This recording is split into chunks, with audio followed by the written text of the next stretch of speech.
So welcome everybody, and those who haven't met me before online, I'm Reg, and I'm working with Ross, my colleague, who's a co-conspirator on the Futocracy project, which we've been working together on now for about 4 years. And what we're going to go through this afternoon for me, I think it's morning for Ross, and I'm not sure what it is for the rest of you.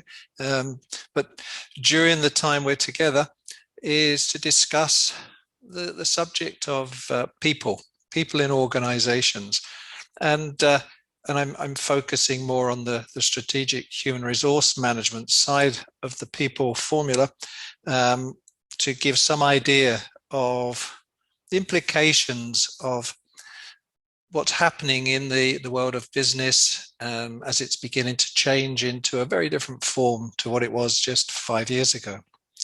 And so Ross will keep a note of anything that you ask in the chat, so that when I finish talking this through, we can then have a chat together and interact on any questions that you have, challenges about any assumptions that I make or anything else. So without further ado, let's go ahead. If we get disconnected, I'm working on broadband, but my wife is in a room next door working with another group. And so it might be stretching our broadband a little bit. So if we get cut off, don't worry, I'll reconnect as quick as I can. So let's get the show on the road. And the first challenge is to get it to move. Okay, off we go. Okay, what I'm going to do is just some background of how we've got to where we are today in HR, some of the functions of HR very briefly, and the relationship with traditional organizations, and then the introduction of strategic human resource management, and then start to think about, well, the nature of people working today is very different to those that were working when strategic human resource management was first introduced, and the approach that has developed since then. And so use that as a sort of a foundation to look into a different approach to the people side of organizations. And many of the observations that I make during this afternoon are based on quite a lot of research that's been done independently, but also much of what Ross and I have been doing. And I'm not going to get into loads of academia and definitions, but there'll be two definitions today. One is the typical SHRM definition that you can find on the web, and this is a straight lift off the web. And the first thing that comes to terms is they talk about human resource management. And I think this resource management is a very, very important thing to bear in mind. It's also a strategic approach. So the resource management are part of the strategic approach, and it's about managing people. And the management of the people is so that the business or the organization they're working in gains a competitive advantage. And it's designed to maximize the employee's performance for the ends of the employer.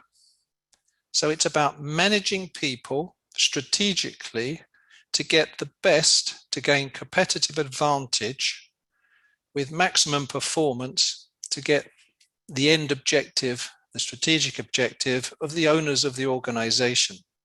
It's a very mechanistic definition, and it's very much rooted, we will argue, in the past. And we'll explore that as I go through the presentation.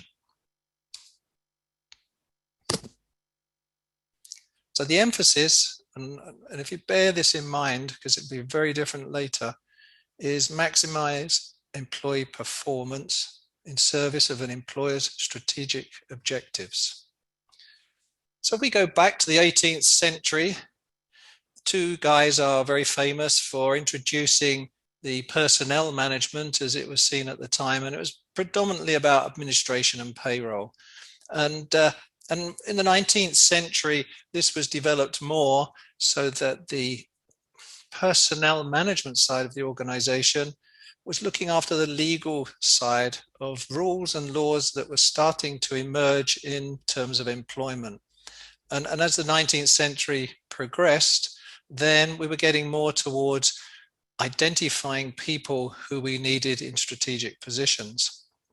And the 20th century, of course, continued that process, but because the laws and the way that organizations were working, there were many, many more cases of going to court, to tribunals, disputes amongst personnel, much arguing over different definitions of equality and what was right and what was wrong. And so HR was increasingly immersed into an arbitration role and facilitating discussions between different parts of the organization while still carrying on all the other work.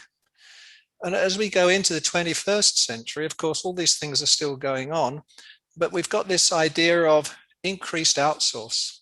It started around about 1970 in its true form, predominantly in the production world, but it was getting more and more into the support functions. And so outsourcing seems to be quite a good idea, because this administration and payroll and the legal side, these are administrating activities. So they were ideal for outsourcing. Whereas as we progress into the other areas of the work, then we're looking at different types of IT systems so that we can start to optimize the activities. And this is where the enterprise resource systems started to come in on very basic IT. And as we'll see later, this has changed quite significantly over the last 5 years.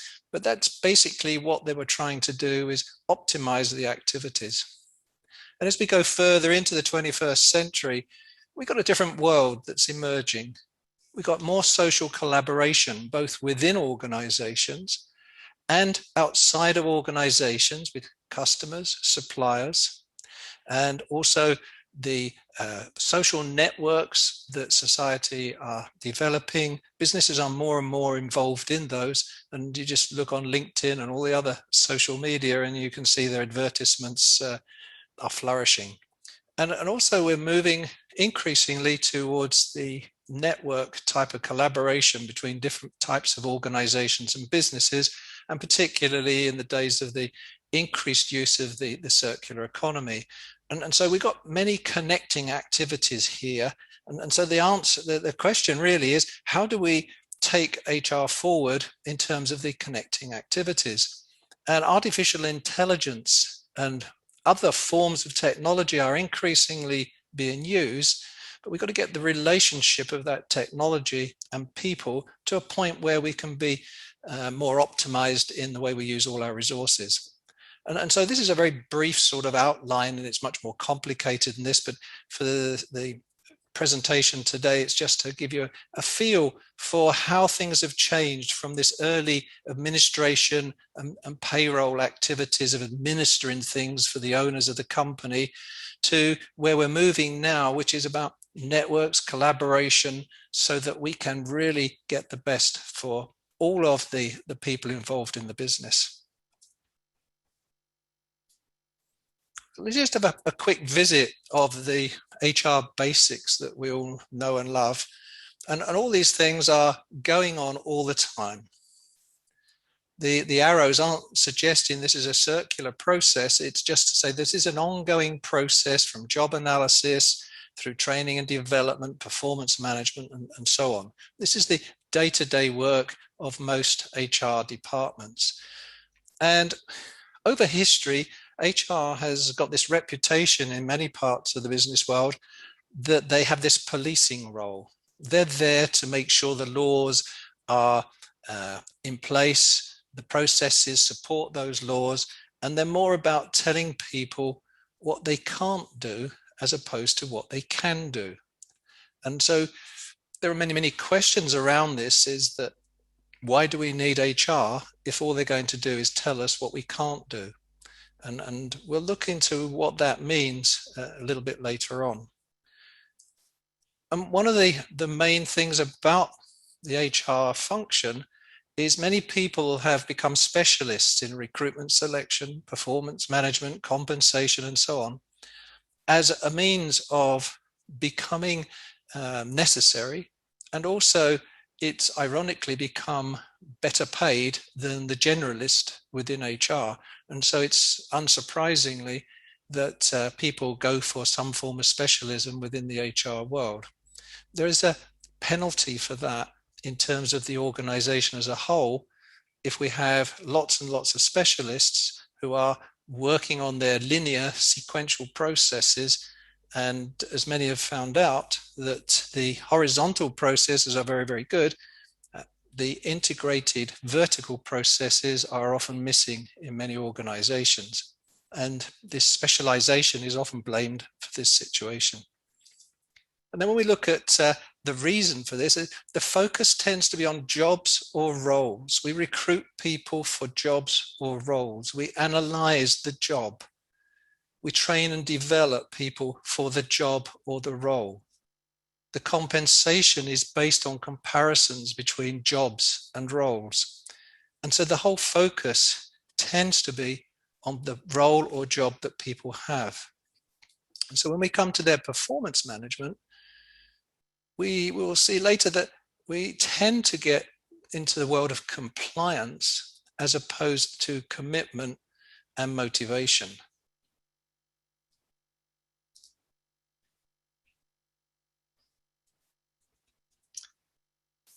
So strategic human resource management, SHRM as people call it, was really introduced by von Braun and his colleagues in 1984.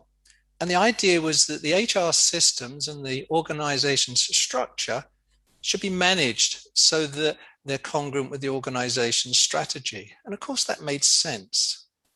It really made sense, particularly at that time.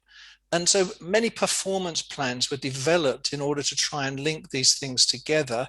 And of course, it was a product of the time of the industrial age that these plans were very mechanistic and the measuring systems extremely mechanistic. So this is no criticism of where things have come from and where they've gone to today. It's trying to make sense of how we've got to where we are today.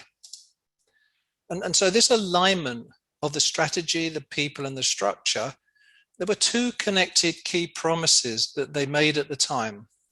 One, that the practices, the HR practices, can be strategically aligned so that it orientates the people towards the business goals and therefore improving the organization's performance, but at the same time, that can create a unitarist environment of mutual gains so that the individuals can work as a team and achieve shared goals. So they would be motivated to really work for the benefit of the performance of the organization. And they were the two connected promises.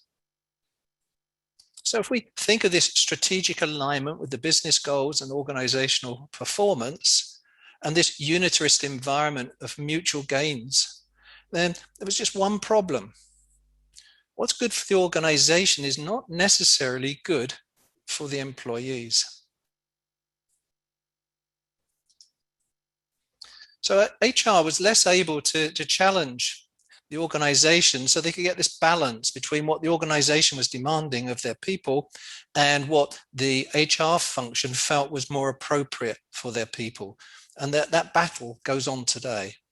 And very often it's one of the reasons why the head of the HR department of an organization is not welcome at the top table of the organization because the executives don't want that battle.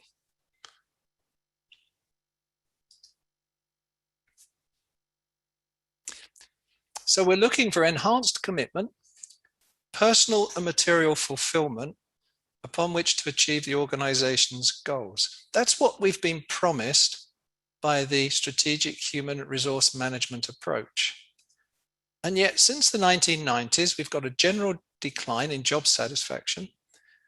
We've got lower levels of employment engagement, and they seem to be getting worse by all the latest data, and substantial job inequality. So something's gone wrong.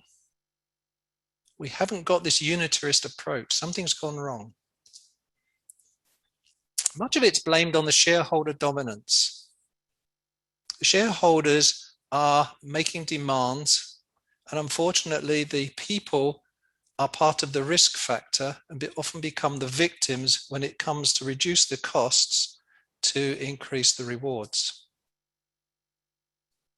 So what we have here now is a danger that we've got compliance of the people rather than commitment. Because what's happening, they're being examined and benchmarked to realize the business strategy. And increasingly, we're using sensors attached to people to monitor their every minute and movement of their working day. And it's little wonder that people are now saying this is more about compliance rather than commitment. Those who are introducing these sensors say, well, this is exactly what we want. We want to get maximum performance out of our resources to increase our profits.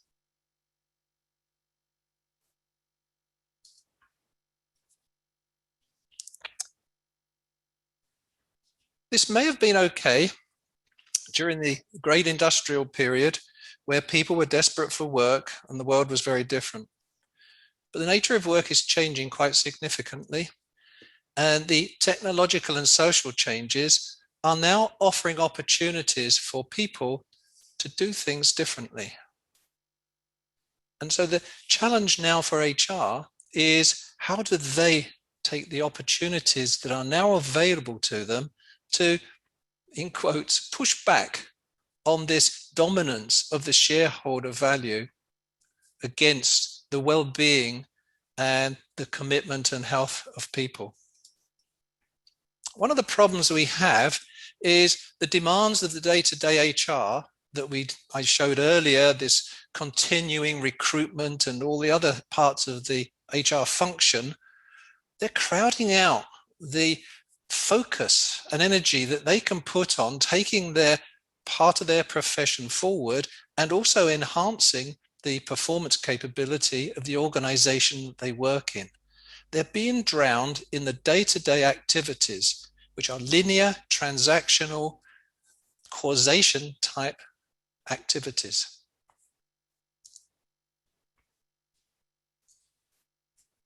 So is this a problem with leadership? Some people ask. Well, interestingly, there's a bit of research done on this, and the best leaders in HR are excellent. They are on a par with the best CEOs that you'll find in any of the major companies around the world. The problem is the gap between the rest of HR management is very wide indeed. And so the best who are excellent, they're very good at establishing stretch goals. They're good problem solvers and they really analyze the issues around the business. They come up with strategic perspectives and they are very connected with the outside world of the business. Whereas if we look at the rest of them, and this is a fairly common list from a lot of different research, that they focus on the internal rather than the external environment. They're very inward looking. They're perceived as being out of touch with the issues facing the organization because they're so focused internally. And they lack this strategic perspective. And they're focusing more on the day-to-day work rather than the longer term, broader business issues. And they're not anticipating or responding quickly enough. There's no urgency. It's a very common complaint. And certainly in my own experience of working with a very large number of HR organizations, this is very, very much what I've found. And they've always got a reason for resisting stretched goals. It's not the right time, or we've got the different resources to get before we can do it. There's many, many excuses.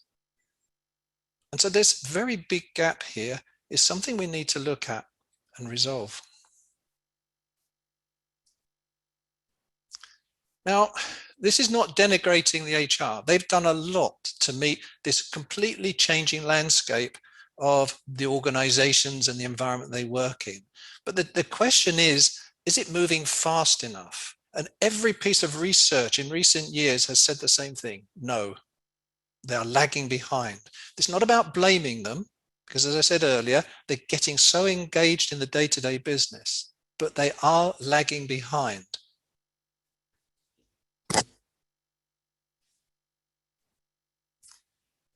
So HR are very professional in what they do.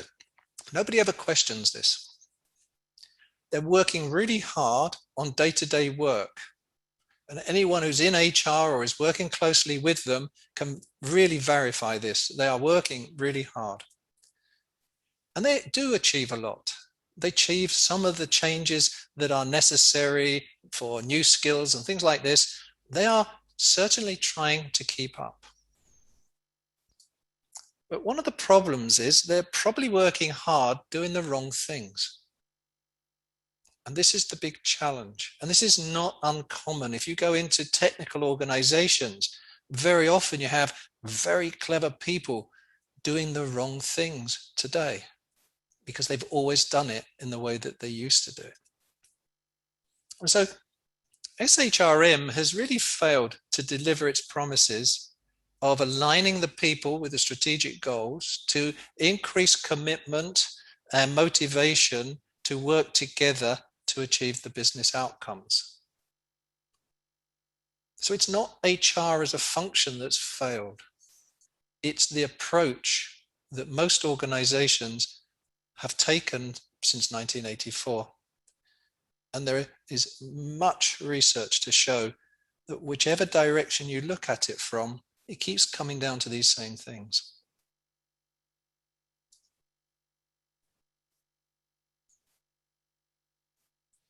So there's a big environmental change around the whole world of the HR. I'm not going to go through all of these, but there are a list of some of the major things that are going on at the moment. We've got this virtual working, mental health is receiving more attention. So that's another job they've given to the HR. The diversity, equality, and inclusion is a real major focus. So that's even more work, and so on. And importantly, data is becoming a new form of currency.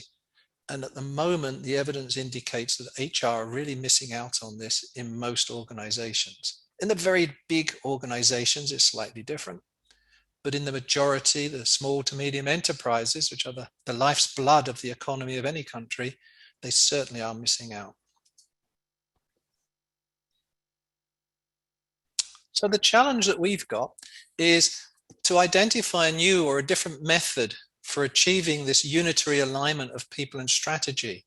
So the idea that they had in 1984 was a good idea. It's just that something has gone wrong in the delivery.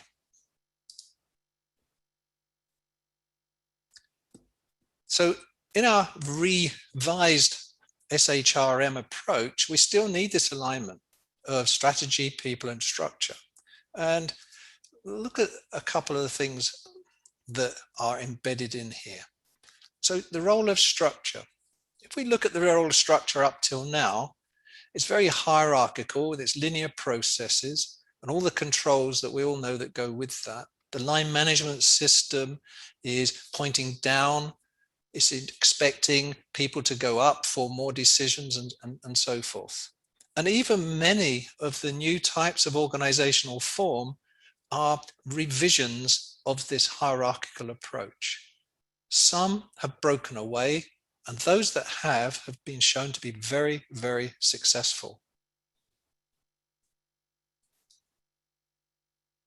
So it's time to change. This carrot and stick approach, this compliance that is driving the current SHRM, we need to get rid of that. And the feutocracy approach that Ross and I have developed starts to rethink this relationship between people and work. For those who aren't aware, feutocracy focuses on work and not control. Your hierarchical organizations are all about control.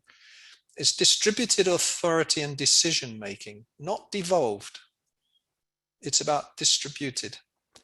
And as a result of these changes in the way the form works, it's a catalyst for rethinking the relationships of everybody in an organization. It also is a catalyst for rethinking the strategy and the structure, linking together with the people. I quite like this quote that Dave Ulrich, who is one of the world's gurus in HR, he discussed this in a meeting that, an interview he was given in 2019. And he rightly said that finance tracks what has happened. And if you think about it, there's never a top team meeting without finance there. But it's all historical. Whereas HR is creating what the organization can be, but is often not there. So we know what's happened, that's great. So how can we learn and move forward if there's nobody here to help us? Because the numbers won't do it. And the new product won't necessarily do it, or the service, if we haven't got the people who can do it and produce it. And yet they're still missing from most top teams. So I quite like what Dave was saying here, that HR is so key to the future of organizations. And so what we need is a role where HR co-creates an effective organization with the senior management. It's not the position in most organizations today.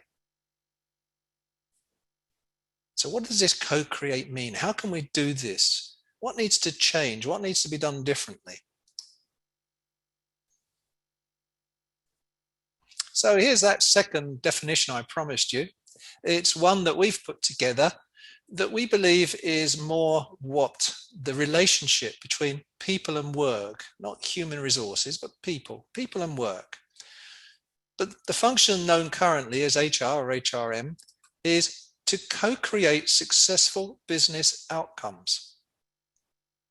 And this is with management, and it's achieved through identifying and aligning the people and skills necessary to undertake the tasks needed to be done.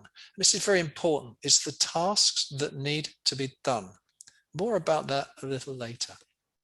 And it does this within a framework of organizational principles, not very complex, designed linear sequential processes, but organizational principles. And this then moves the idea that HR manages people or even selects them or trains them, which it doesn't do any of those things. It moves them away so that they are now providing methods for the managers and executives to use for these purposes. And if you have an organization that doesn't have managers, then there are other people who will be achieving these outcomes and not HR.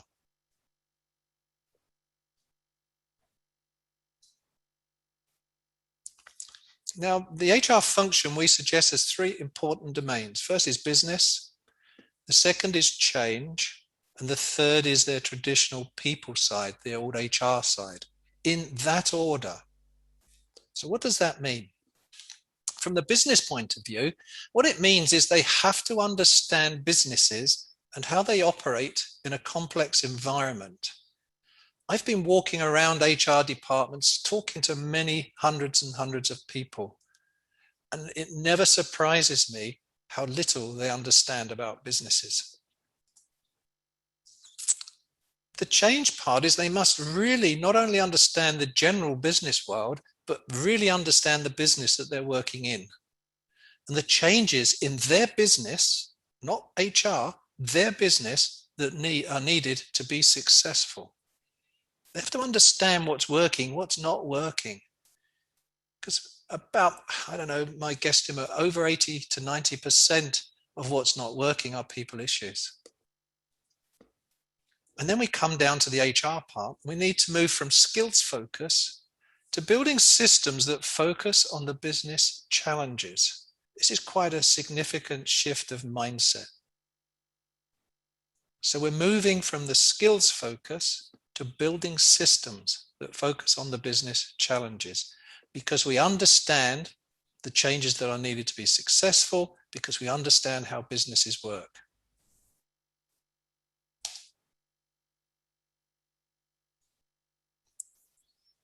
So if we think about business, the relationship with customers is about providing a service, maybe a product, and trust. We need that relationship with trust. And the role of the people side, the HR, is to provide the people to create that outcome.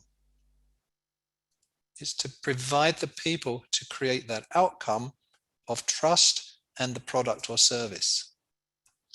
So every time a skill is being considered, someone comes to you and says, I want this person trained X, Y, and Z. The question is, how will this skill drive outcomes that make a difference in what matters? And that is in what matters to achieving the trust and the outcome from the customer's point of view. Now we're really looking from the outside in.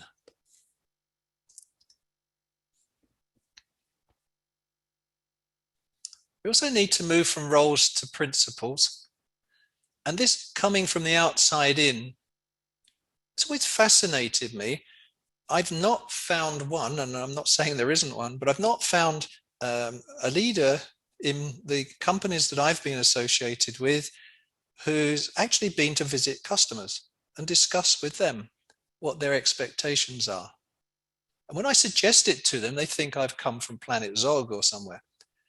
And I said, well, how can you develop the organization's people to deliver the outcomes that the customers need and want if you don't know what they need or want? And this comes back to this internal focus all the time, rather than going outside and really understanding the business from the outside in. It's then we can identify and develop the skills that drive the outcomes that matter to the customers and investors. So we're starting to think differently, and we will behave differently. This means that we start moving from jobs and roles to skills or competencies.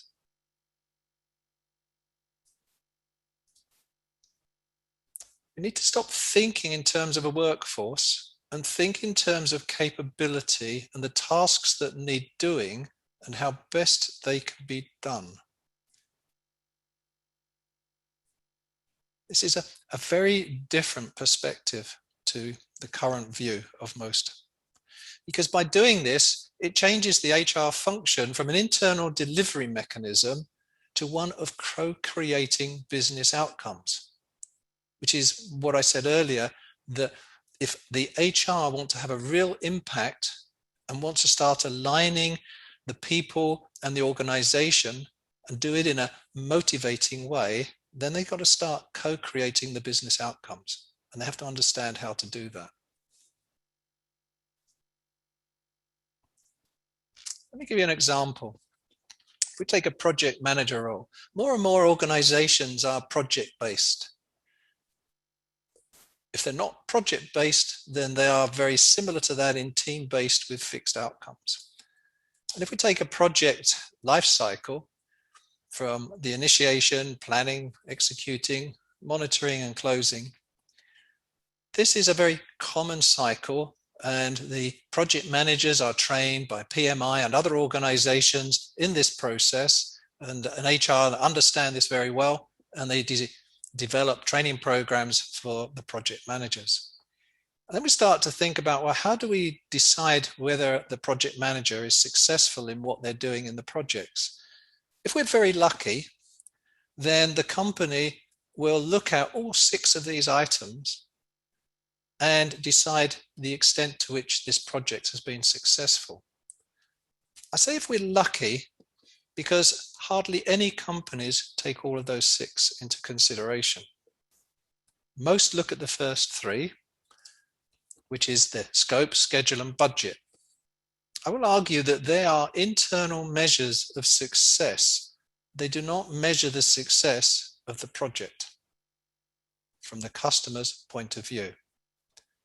And anyone who's involved in project management knows that the schedule and the budget, it's a game. It's a game of different parts of the project are putting in their bids for time. They add an extra 15% because they know that the customer won't want to pay everything, and so the boss will knock the price down. And it's an internal game. And so for measuring the successful capabilities within the organization to prepare for a project, these 3 things are important to understand and to refine, so it becomes less of a game. Whereas the other 3, they're more important if we start to look at it from the customer's point of view.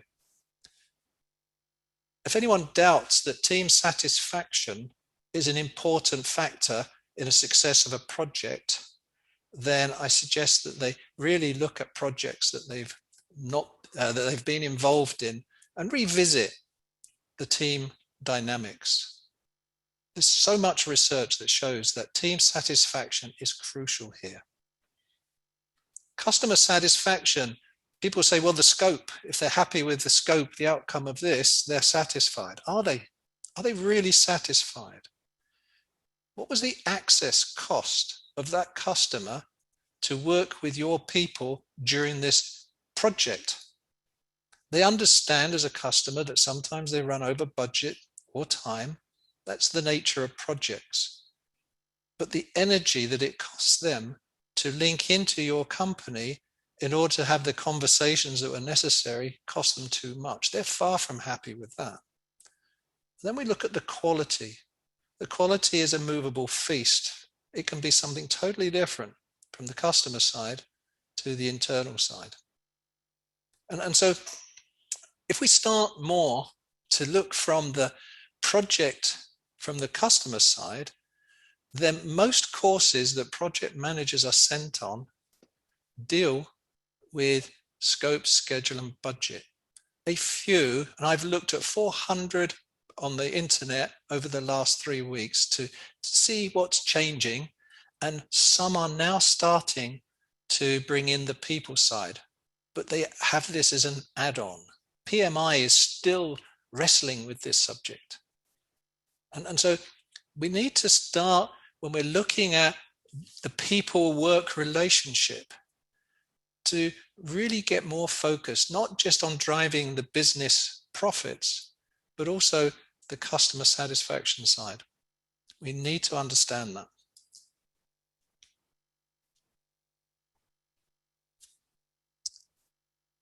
So if we look at the bosses of HR and the managers, in this different world, there are 3 core abilities to ensure credibility. The first is the credible activist. This links into understanding businesses generally and the business that you're actually in, so that you can have credible discussions with executives. If you cannot have those discussions, they're not even giving you the time of day. It's no, it is well known that from 1998 to today, more and more research is saying executives are questioning, what is the added value of my HR department? Why don't I just outsource the whole lot? Because they aren't able to have these credible discussions with executives. Those who do are the ones who are very good at engaging with the organization. This strategic positioning links into the same aspect of knowing the business. When the business turns around and says, we want people trained in X, Y, or Z, or we're going to move into this area of business, then you need to be able to have a challenging alternative discussion and say, well, do we need more people, or can we use AI and other technology differently with our people so that we're using different resources more effectively? That discussion is increasingly important in today's business. And we've got more and more teams in organizations, and there are always tensions in teams, whether it's the top team or whether it's a project team, there are tensions. And the people who are working in HR need to be able to manage tensions.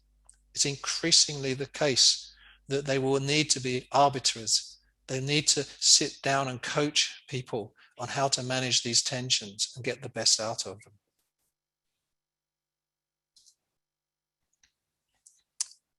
We couldn't do it today without mentioning COVID, but I'm just mentioning it for one reason. And that is that whatever the outcome after COVID, we do know that the people will spend less time in the office. Now, what the extent of that varies significantly from one industry to another. But everything that is being published and all the discussions are all about the same. There'll be less time in the office. And as a result, there's a lot of continuing research going on about what's the implication of this. And this is just some of the things that are happening increasingly. we're getting more cyberbullying, we're getting more sexual harassment, we've got out of hours communication issues, presenteeism, and multi-health issues are developing because of the way businesses are operating at the moment through Zoom and other types of methods of working outside of the office. And so there is no one solution to this, but one key solution or part of the solution is technology. It's one of the things that's coming out consistently in all the research that says we need to use technology differently to help us here. So let's have a brief look at technology. Technology is the core of the business of any organization, and it's important for us to be able to understand it and use it to its best effect. There are, last count, around about 2,700 apps and 75 tools designed specifically for HR. So there's a lot of choice out there. And so there can be few excuses now for not being able to find the appropriate technology for your business. And with the introduction of software as a service and different platforms with the cloud, there are many, many other opportunities. And this is important because outsourcing under the old SHRM model was seen as a prime way of saving money. And so the methods of outsourcing were pretty blunt. And the increase that's been projected, even though there are many, many problems with outsourcing, in 2016, the CEOs, a very large number through the Forbes Global Survey, said, yeah, even with all these problems, 78% want to increase outsourcing. And now this is in the days of pretty poor technology in this particular arena. But now we've got better technology, we can start to rethink outsourcing and move it away from being sort of a pair. We want apples with apples, not apples with pears. And so using the cloud, we're able now to outsource in a different way so that we've got the look and feel of it being part of the organization. And we have much more control than the old enterprise approaches or outsourcing help centers to India and places like this. It's not about the people you outsource it to, but it's the fact that you're sending it outside of your own boundaries to just get it cheaper. And I think I've got a figure here, where is it? That in the US, they say that at the moment, if you outsource your HR, you can save around about $450 per employee per year. And that's why they're doing it. But the thing is, we are now in a world where we have employees who are technical savvy. They understand technology. And PricewaterhouseCoopers in 2018, they interviewed over 12,000 employed adults. And they all said more than 50% agreed that they would prefer a technical contact through technology with HR for the majority of day-to-day things in HR. So there is not great resistance. There are ways of doing this that really help us. Now, skills lost in the system is an interesting situation. Currently, it's been identified that because we approach the storing of data of our people by jobs and roles and the skills and competencies associated with those jobs or roles, the lack of appropriate IT means that we don't know where the skills are across the whole organization as a skill, but not as a job or a role, when we need them. And this results in losing about 1 month a year of lost production. Whereas with modern technology, in looking at the skills and competence and not the job and role, we can actually get that back.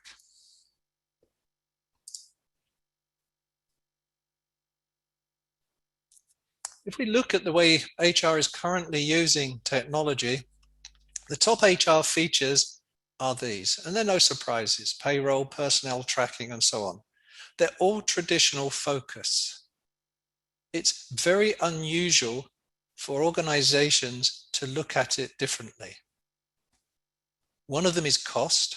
At the moment, the ones who look at it in a bigger picture are the very large companies who have the money to do this. But even the small to medium enterprises, when they start to think about technology, start to think of the future, not today's day-to-day business. Remember earlier, the complaint from organizations is that they focus too much on what's happening today rather than looking further forward. And so when you're starting to look at what you need, start to think about the systems that you're developing and moving towards.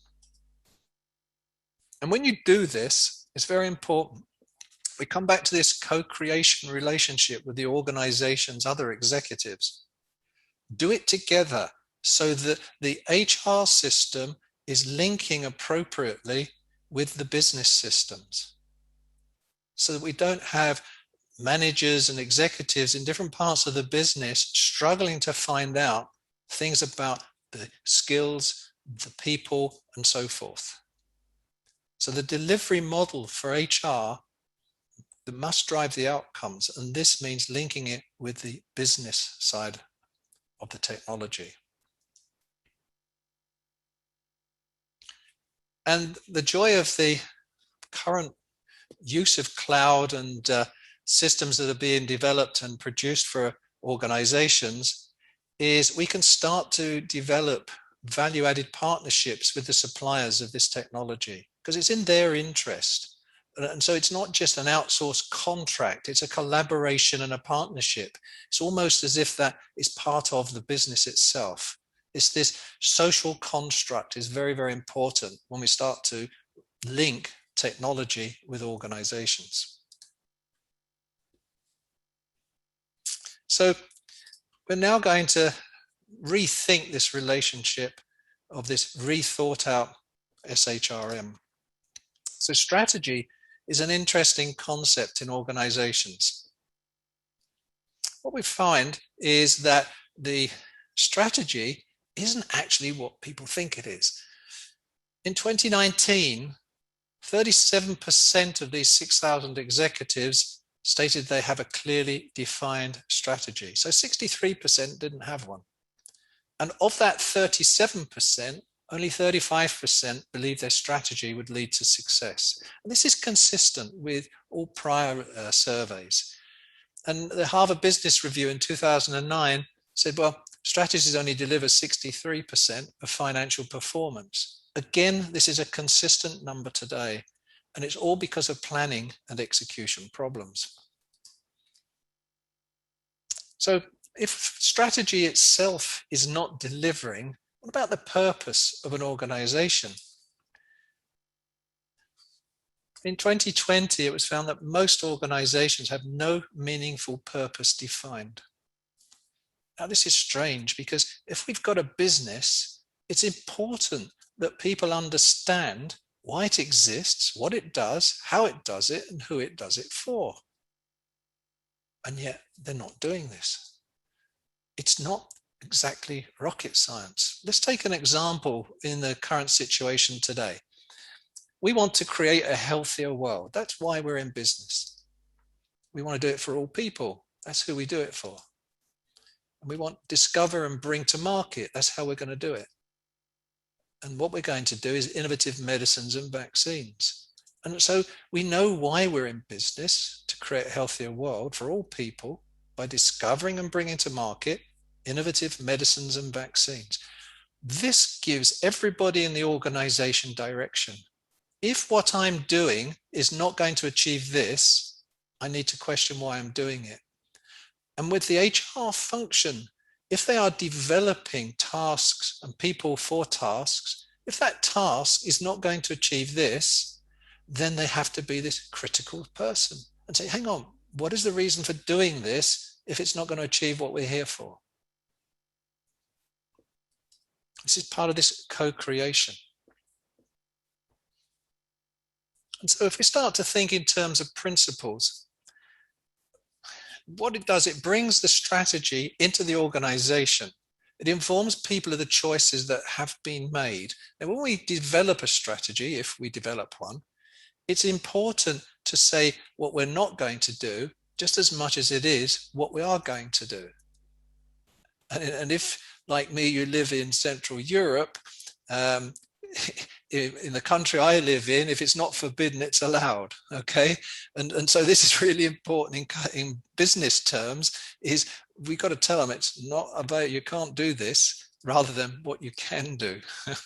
So if I just give a quick example here, that we take a single integrated view of customers' relationships in what we do. That's a principle. But another way of saying that, we will treat all of our customers the same, irrespective of their size, reputation, or spend with us. This is really saying, hey, just because they're big and they give us a lot of money, they're not special. Everybody is special in our customer service and relationship. And this is what principles do. They set the boundaries. Now, if we look at the principles that are currently being used by many organizations under the SHRM approach, we get things like this. And I'm not going to go all through them, but they are very, very simple. They are focused on the traditional separate lines of work that are currently undertaken by HR. Principle of scientific selection, principle of high morale, principle of joint management, and so on. Principle of rewards. They're all focused on these expertise linear processes. Whereas if we look at a futocracy approach to the people principles, they're much, much more business oriented. Principle of uniqueness, principle of business acumen, a principle of co-creation, of simplicity, of effectuation, and of technical harmonization. And if you read our white paper, which is on our website, then you will see definitions of these and explanations of what each one means. So let's just pull this together and come to an end. So work and society is changing. SHRM has not worked and needs reframing. The shareholder capitalism approach is slowly moving in business towards a stakeholder form of capitalism. And HR needs to reflect this. We need new relationship between people and strategy. The HR leadership and management to become much more business focused.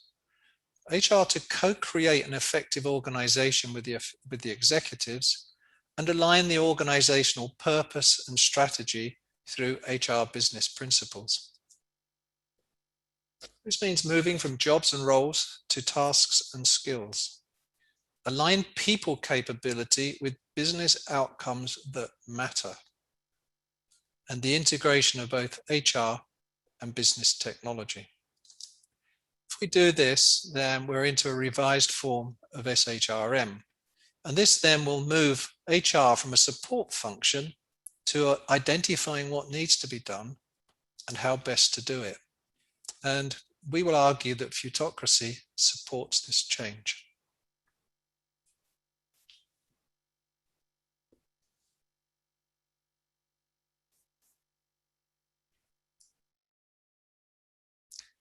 Okay, Ross, over to you.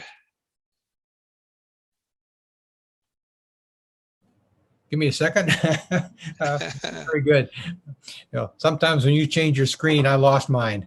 Excellent. Odo. We can now open it for questions. Anyone has any questions? I've been tracking the chat and had a couple questions with a few people. I think we pretty much solved them. There were a couple comments that some people had been doing some interface with customers. I stated that I was involved with one company that did have HR and a number of top managers meet with customers, but generally it was in a social setting. Very often it was the larger, more profitable customers, and rarely did we really talk about the business needs that were ongoing, and to the extent that any business issues were discussed, it was often as a complaint type of issue, which was somewhat superficial because the people that needed to be there really weren't there to solve the problem. Yeah, yeah. I mean, this also sort of is a territory issue in many organizations, that the relationship with a customer is seen as something very special to certain parts of the organization, and they jealously guard that relationship and keep all others away. And that's not just for HR. It also can often happen with project teams, where the project managers and the program managers talk to customers but won't let the team talk to the customers, which I can never ever understand. So this is this territorial relationship. Right. Early on, there was a comment that I agree with, in that the compliance versus commitment issue, Yeah, to some extent, has gotten even worse when we've gone to the remote world in response to COVID. And that people are struggling with how to manage people remotely, and they often fall back on the micromanaging or the oversight beyond the necessary of trusting people to do the work and give them alignment toward a purpose. I find there's mixed messages here. I had a discussion recently. In fact, he's now one of our members, but he's a guy from the Ukraine, a senior executive, um, brilliant at what he does. And he came with his historical, cultural view of management, which was command and control. And he was well known for it, extremely rigid and so forth. And then along come COVID. And last time I spoke to him, he said, "Hey, Reg," he said, "you were right." He said, "I was really creating work for myself in my command and control." He says, "I've just sat back and told them a few things and let them get on with it." He said, "And we're even more successful." And I said, "Well, there's a surprise." So I think we're getting a mixture of some people finding the benefits of trusting their teams to deliver, but others struggling to maintain their command and control approach through the other forms of media. So it'll be interesting to see what the outcome of all this will be. Yeah. A question here as to the necessity of a shift in mindset. Yes, but as Reg just said, once people experience it, it is a mind-opening experience. And to some extent, it's a rethinking of how you have impact. Do you have impact by telling people and having direct control over their actions, or do you really leverage that impact by being more of a leader and less of a manager, by being more involved with alignment toward purpose and more involved with putting people together as a network weaver so that they are connecting to the people that they need to, versus encouraging silos? So when you look at it from that perspective, it is a mindset change, but it's also very much of an enlarging of your impact on the organization itself, and more of a shift from a control to an influence mindset. But when you also look at the newer employees, the younger generations coming in, many of them are coming with somewhat of that expectation too. So there's going to be some shift being forced from the people side up. Yeah, I think people are underestimating the power of the youngsters, because they're making different demands. And some of the older guys I talk to and ladies say, well, every generation does that. And I think that's true. But the difference here is it's so different what they're demanding, that the organizations that sit back and listen to them and work with them are the ones who are becoming much more successful. And the managers who are more able to let go are the ones who suddenly find that they now have the time that they said they never had in order to see things differently and start to do their job as opposed to managing the jobs of others. And I think that's the critical shift here. And so many executives and senior managers are so busy in the day-to-day business for whatever reason that they actually aren't doing their job, and that is to look at the new ways forward. The issue of command and control in the armed forces is rather an interesting one also, in that there's been a change, at least I can speak to what I've seen in the U.S. Armed Forces, to having a definite change in control in place, but they're also being trained to make decisions in the field for purpose alignment. Yep. Because in the heat of battle, that command and control breaks down because a lot of times you can't communicate and wait for a response. You have to take action based on what you know and the alignment with the purpose. So a large amount of the training, while it is within a command and control structure, does shift that responsibility downward in time of need. And I think this is inevitable because the technology that's being used on the ground is seldom understood by those further up the chain. They're more strategic thinkers today, and the people who are operating this complex machinery are being consulted now in terms of, well, what is your view on which system we can use in order to achieve X or Y? And so this command and control is inherently still there because it's part of the regime development to get people to behave differently.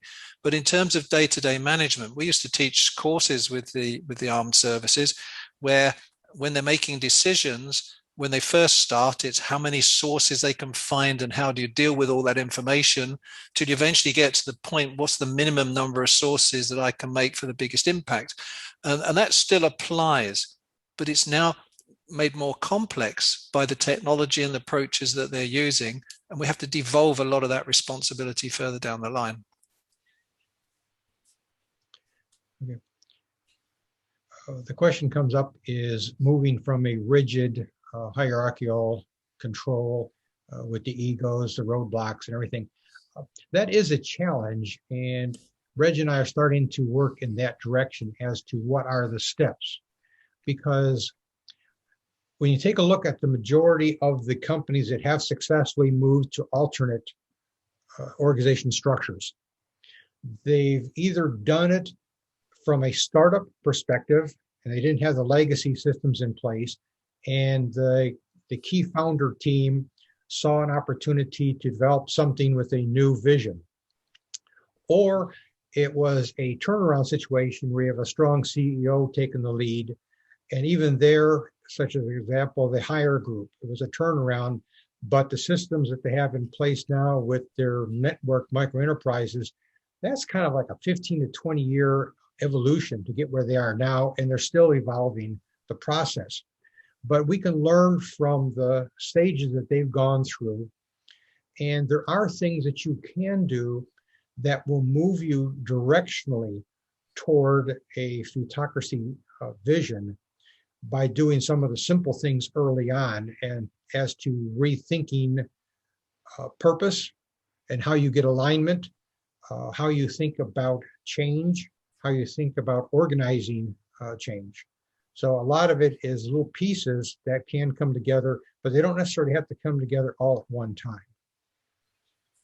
I think there's another element here, and there's this, the classic fear of change, I think, is also embedded within the world of change professionals.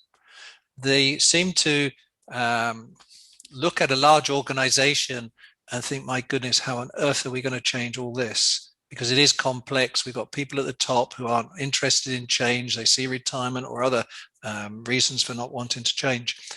And yet, if you said to the organization, well, you're going to be bankrupt within 7 days unless you change completely, my guess is they will change quite quickly. And people seem to forget this, that it's what is the driver for change. Buurtzorg is a good example. As most people know, their system is without managers and so forth. And there was an organization in the same business as them that was a disaster. It was the staff turnover, it was very expensive and so on. And the whole business was going bankrupt. And so Jos was asked whether he would take that on. And he said, well, of course. He said, I'm quite happy to take that on. They said, how long do you think it would take to make the change? And he said, give me 48 hours. And they all laughed at him and said, look, this is an organization that's bigger than yours, and you're going to turn it into the same as your organization in 48 hours. And he said, yes. And he did. And this is what it is. It's a mindset. And if you've got the environment, I always come back to the old hygiene factors, the old Hertzberg's hygiene factors. If you get the environment right, the rest is much easier.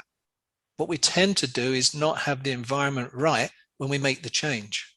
We're catching up all the time, either with the training or the equipment and so on. And we wonder why it's so complicated and people don't like it.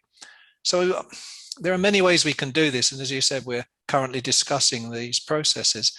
But I don't think that people will find it as difficult as they imagine. Yeah. And the question on Taylorism, this was remarkably different from what we're talking about, because that was very much of command and control. It assumed that people were ignorant and were difficult to train and had to be broken down into minute tasks and micromanaged and told exactly what to do. We're focusing on the task, but very different perspective, because we're expecting a different assumptions of the workforce, much more educated, much more willing to take on work, express their passion on the work, see an objective and being part of a bigger purpose themselves than they are, versus just coming and doing grunge work so they can survive with a paycheck that they can live on. So it's a very different approach to the attitude toward tasks and really toward work itself. And to some extent, the Taylorism set the foundation of the industrial era thinking that we're now challenging, and to a large extent is being challenged by society at large. Yeah, if I can comment on that, I think the current approach is Taylorism. If you buy a computer, the keyboard is Taylorism. Every shortcut is put to the minimum, the number of keys you press in your apps and things. That's all Taylorism in the modern age. And when we start to think in terms of linear processes that HR currently employ, that's Taylorism in the extreme. Whereas if you think of tasks, the task is clear and you're given the freedom to approach that task in the most appropriate way you find it is in the circumstances you have. That's a long, long way from Taylorism, I would suggest. Okay. The issue of co-creation gets into I see it as the 5 levels of involvement. Mm-hmm. And this comes out of Singh's work, The Fifth Discipline. It was put there as involvement in decision-making, but also has direct relationship to change itself and how the organization actually operates. Oftentimes, a managerial approach wants to just tell somebody what to do. They realize that does not work, so they default to selling. And if you take a look at most of our traditional change processes, it's based upon a selling methodology. There's also the next 2 levels would be the testing and the consulting. You test ideas on people, or you consult people for ideas going into the change or the decision itself.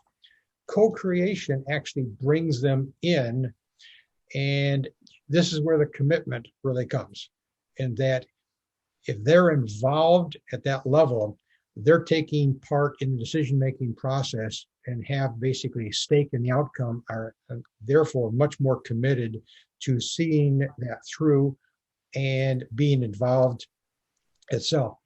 The question comes is, how does that actually happen? And when you take a look at what most alternate structures have done, they've broken up into smaller work groups that are purpose-focused, and they are focused within that work group and are given authority. There's oftentimes a delegated authority. But if you take it one step further and actually turn that control over to them with an alternate tension of being purpose aligned, you therefore create a situation that is almost self-organizing, and that people are given the authority to take actions themselves within some constraining mechanism being purpose aligned, so that you've got a built-in tension toward the objective itself.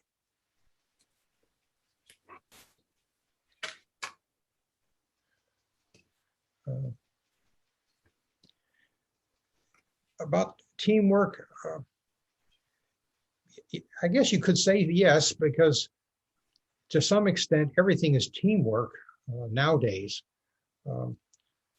Even within a hierarchical organization, oftentimes ad hoc teams are designed for workaround for problems that cannot easily be solved within the up, down, across hierarchy communication level. So to the extent that you're building informal networks to take care of problems within a formal hierarchy, oftentimes that's the role of teams that are cross-organizational, in addition to teams that are maybe self-directed work teams that are organizing themselves.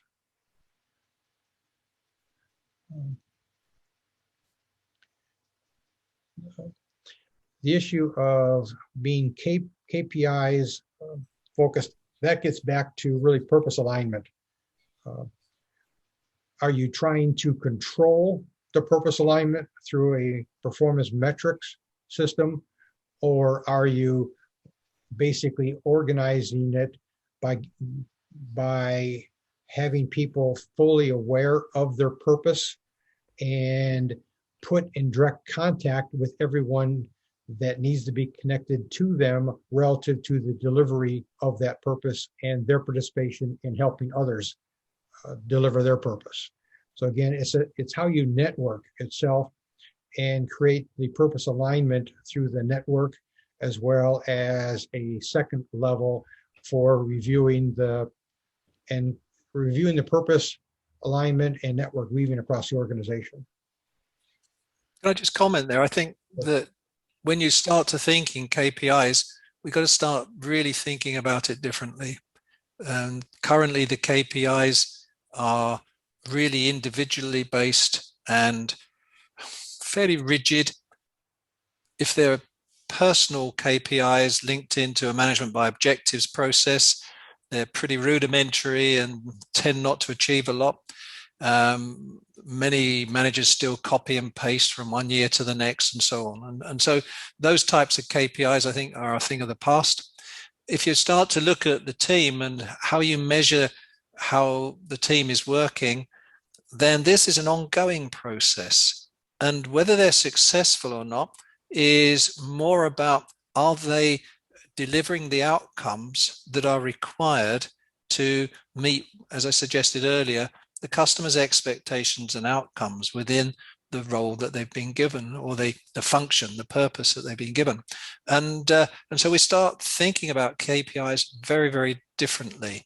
And the timing of them is a consistent process. And this is where the network weaver comes into being, is working with them so that as a coach and a mentor and an enabler, helping them consistently achieve what they're set up as an organization to achieve.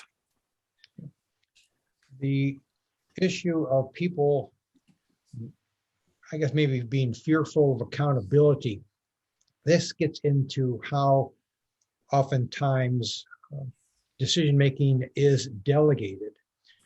It's oftentimes delegated but not fully released, in which case there's always a pullback.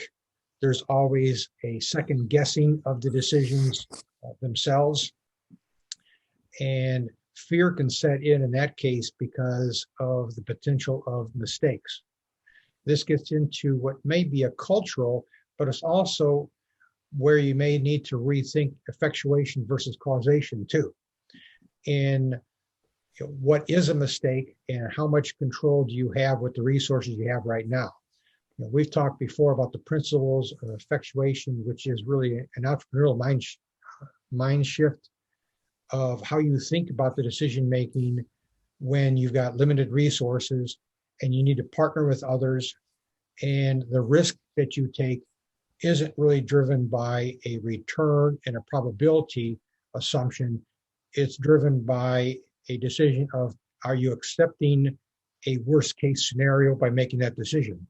If that's the case, then the accountability issue goes down somewhat dramatically, because the worst case scenarios would be eliminated, and you're not going to really make those type of decisions, and people will have more assurance that you're involving the people that need to be involved. I think this is also part of the organization shift. Up until recent years, the business was about where do we compete with our competitors. It's all about market segmentation and all those sorts of things. Those days are gone, because everyone's competing in the same areas. It's about how to compete. How do we do it? And so the focus is more on the how rather than the where. And so when we're looking into the teams and the way they approach, particularly the customer facing teams, then it's a different conversation in the teams. And when we're looking at the how, we have, I don't know, a more opportunity to co-create together with other teams on the success of those interactions with the customer. Because we have more choice, we have more options to use the resources, the skills and competence within our team. But I really do believe, though, that these teams will attract a different type of person to the current approach, where they're skill-based teams on who's available with that skill in some form of matrix organization. Those days are numbered. It's about now the appropriate people in those teams working together in a sort of idiocracy way, so that they are identifying their own approach by what works for those circumstances together.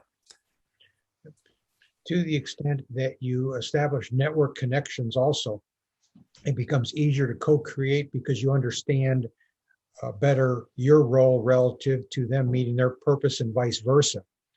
Versus if you were in a siloed hierarchy, you only have those connections when necessary, and even then, oftentimes, you're really forced into communicating up the organization, cross and then down and back and forth, which creates a lot of filtering and slowness of decision making, and becomes more of an adversarial relationship versus a partnership relationship in providing a service along the value chain or value generation. This networking then really brings the customer orientation inside the external interfaces to the customer. That is what's normally in place, but rarely is that connection brought in and focused more on the relationship across the network of how people serve their internal customers to help them serve external customers. This is where technology comes in, because you can't do any of that with the complexity of today without good technology. And this is a prerequisite. It's the core of the organization. And what Joseph says here, that this outsourcing is linked to the how. And this is where we really have to revisit what outsourcing means, not as a cost-saving exercise, but as an operational imperative. If someone else can do it better than us, then they should be doing it.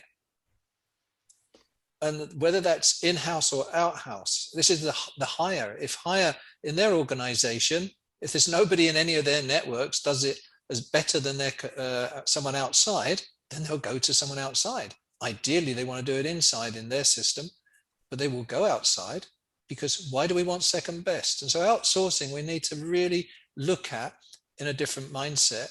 And this is where the circular economy comes in. It's not just about reuse and recycle and stuff. It's a totally new relationship with businesses. And through that new relationship, we'll have a different form of outsourcing. What better then the people who need to get rid of our packaging for us helps us design our packaging. This is a different form of outsourcing through collaboration. This outsourcing isn't necessarily focused on cost nor non-strategic. It's really focused on what is needed and who can best deliver that.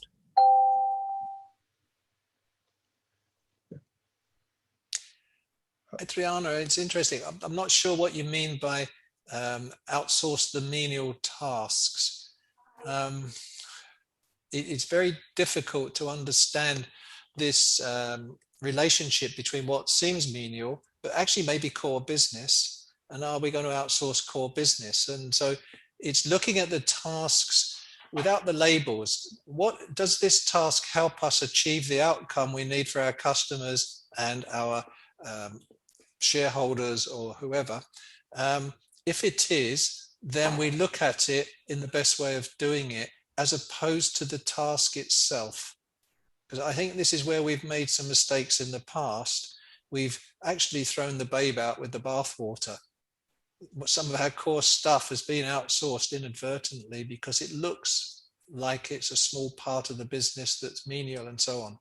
But actually, it has a lot of inherent knowledge that is necessary. So I think we have to be really careful how we deal with those sorts of labels, if you like, when we're looking at outsourcing.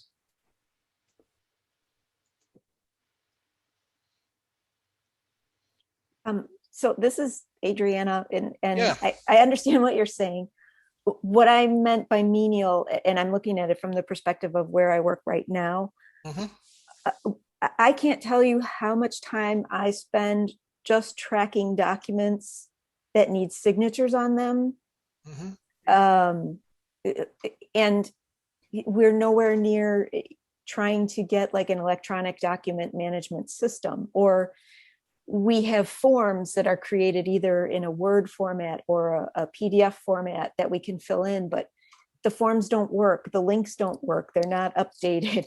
So those are the menial things. It's like, that's what I'm talking about. What I shouldn't spend 3 hours of my day trying to figure out who's next got my document for signature. I think what you're expressing here is an important point, because what you express is a symptom for me, and it's a symptom of the inappropriate technology and processes that you have, and outsourcing won't solve that. It will just create it somewhere else, and you'll still have the internal issues that go with that symptom. And so one of the things to look at is go back to source and say, what are these documents for? And what is the best way of managing this using technology or whatever? But outsourcing itself is just dealing with the symptom in that case, I suggest. Okay. Thank you. I mean, because I do a lot of work with cloud computing engineer students in their masters. And one of the things we find with the technology guys is that they predominantly try to have a technical solution for the current situation.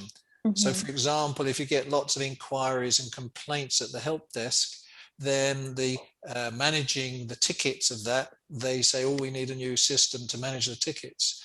So I say, well, hang on a minute. All you'll do there is make the tickets more efficient, so you've got more workload. How about designing out the problems that cause you the complaints and the tickets in the first place? Right.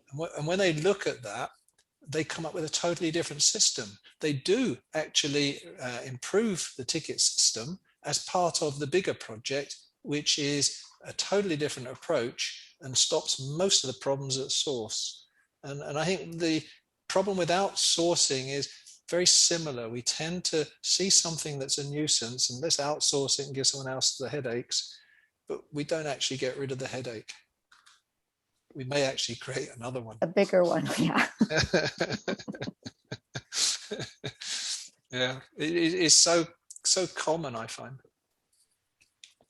But thanks for explaining it, because that's really helpful. It is so common for us to look at symptoms, you know, people being late. And so you pick up the management book and it says, someone's always late. Give them something responsible to do and they'll be on time. Yeah, try it.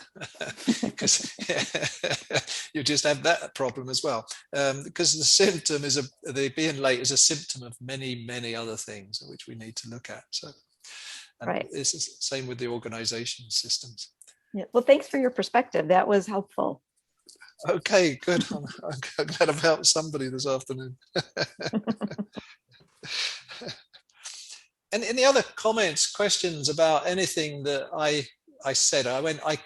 If you want more detailed, the white paper is on the network. You can go and have a read of it. It's 61 pages, I think, about an hour's read.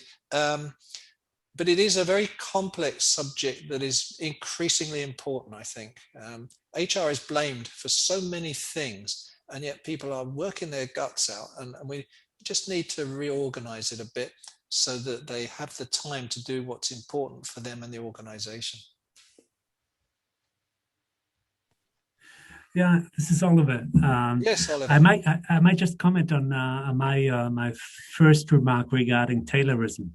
Yes. I wouldn't really put your approach, of course, in the corner of Taylorism.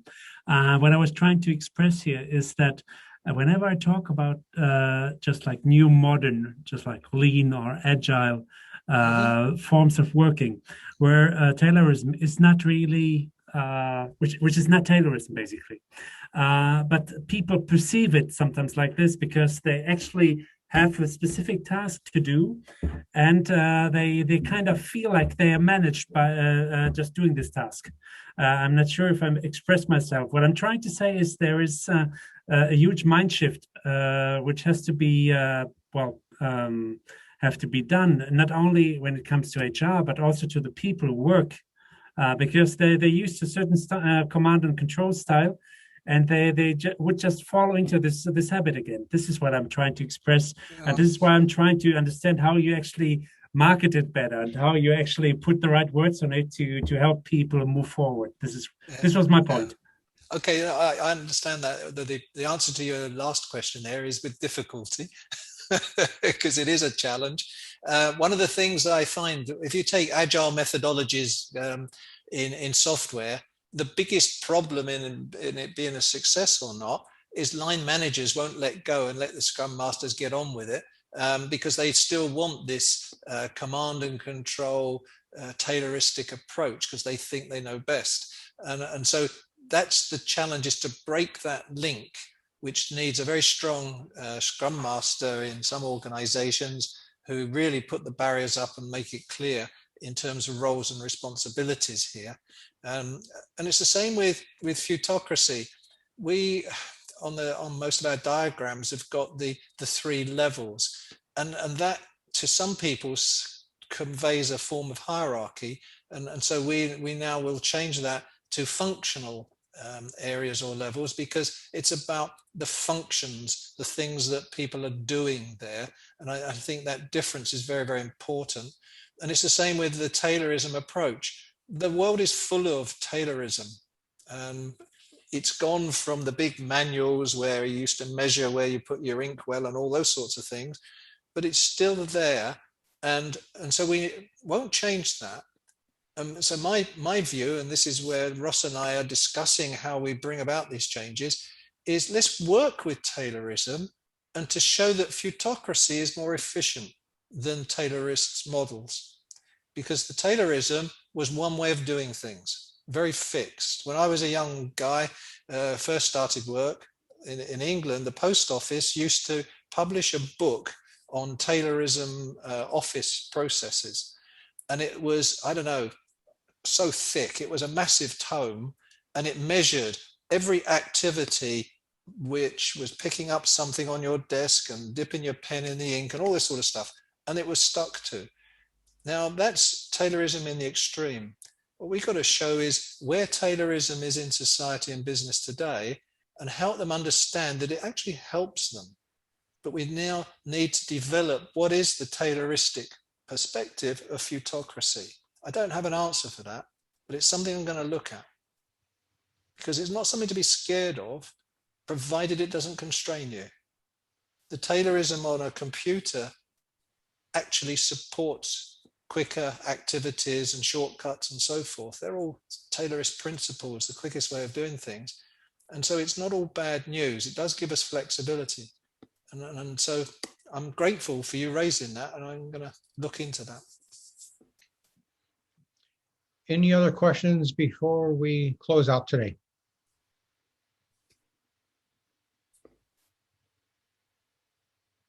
Well, thank you, Reg, for doing the presentation, and thank you also for everyone else who participated, as well as providing questions. We always appreciate questions so that we can cross-check our understanding and ability to convey what we are thinking to others. Thank you. Have a good week, and any other questions that may come up, feel free to post them on the Change Management Network, and we can discuss them there going forward. Have a good day. Yep. Yep. And I also thank you very much for having the patience to sit through an hour of me rabbiting on. and I hope you got something from it, and we can discuss it in more detail on the network. So thanks very much.